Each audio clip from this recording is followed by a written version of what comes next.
I am the Tofu Golem. Please enjoy the video. In this video, I will explain how to Excel row and column, only way. Start by identifying your data schema and labeling each column clearly, then freeze headers to keep context when scrolling, and finally use filters and basic formulas to summarize rows quickly.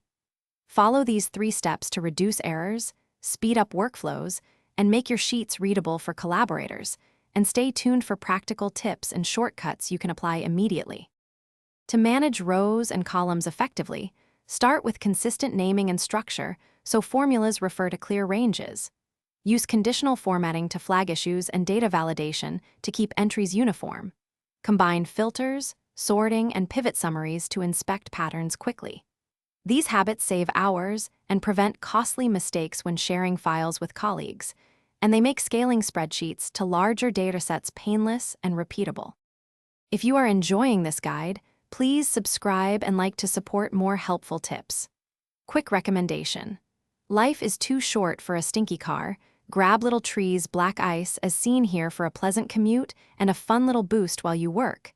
Check the description for the link and other deals, and now let's get back to the video. Master a few robust formulas and shortcuts to tame rows and columns.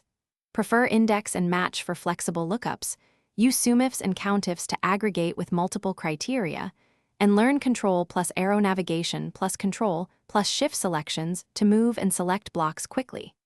These techniques reduce errors, improve performance, and let you focus on insights rather than hunting cells, making everyday spreadsheet work faster and more satisfying. Thanks for watching. Consider subscribing if we helped you today.